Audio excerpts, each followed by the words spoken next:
Now we're going to hear from Fox 13 Tampa reporter Brianna Arredondo. She joins us live right now talking about some of these damage assessments, talking about, and we heard from Florida Governor DeSantis, Brianna, just earlier today that some of the new builds in Florida did withstand some of the winds, some of the rain, some of the really horrible conditions that they were placed under. So the infrastructure in some places did hold. What did you learn?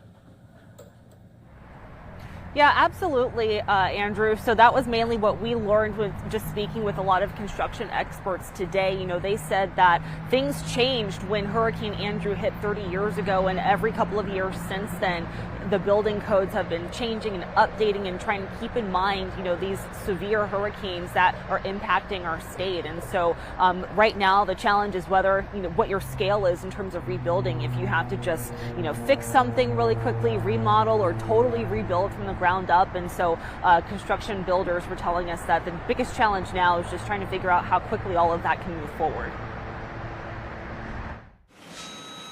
Builders use strong stuff on homes these days. Windows, doors, the type of materials that are used. Those are really hard. But Hurricane Ian showed us nature is stronger. The old stock doesn't fare very well.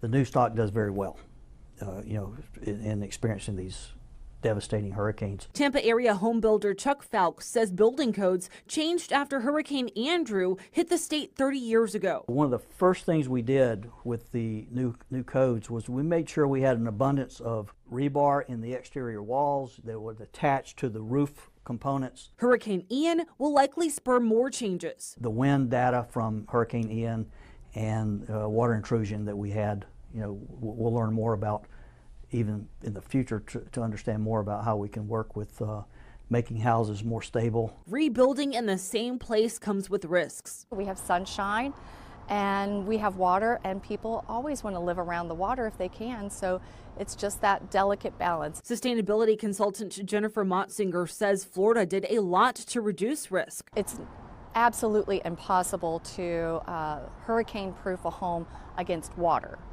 And the structures that we've seen in South Florida have performed really, really well post-Andrew codes. The pandemic also plays a part in the rebuild plans. We're still going to be dealing with supply chain issues. We're going to still be dealing with shortage of labor issues. Residents may wait longer to get what they need, so builders are doing what they can to help. So we want to make sure we take care of those families, and we need to get construction crews out to fix things as fast as they can.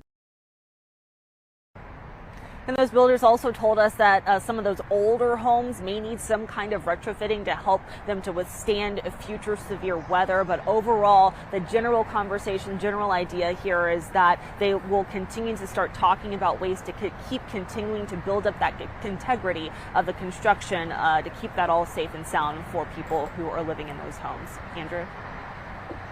You know, Brianna, that's so interesting. It just shows you how Florida is so prepared for this, that they modify, that they change their laws to better withstand these storms. Is this a model that, you know, other states can adopt, other countries can adopt? Is this kind of the gold standard here?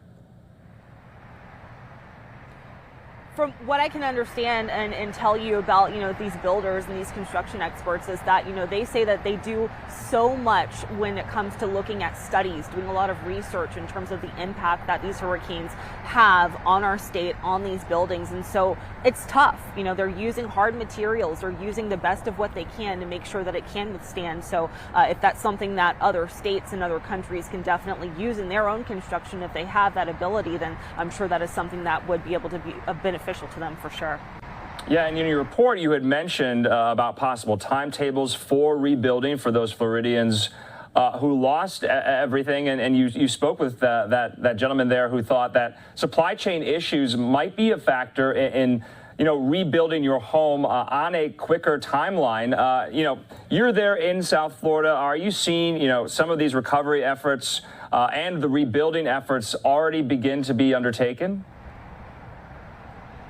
You know, it's really challenging. There are still some places that are underwater right now. And so, you know, folks who have houses that are still in flooded areas where you can't even get to see how well your house held up, it's going to be hard for them. Their recovery effort and rebuild is going to be definitely delayed. And so there are some people who are able to kind of get started with that right away. But there's also the challenge because there is just not enough labor that some construction companies may just be booked out for months. So that's definitely going to be something that people will have to kind of keep in mind as we kind of move forward with this. Wow. Brianna Arredondo there live for us in Tampa. Thanks so much for bringing us this angle of Hurricane Ian and everything going on with it. We'll talk again. Thank you.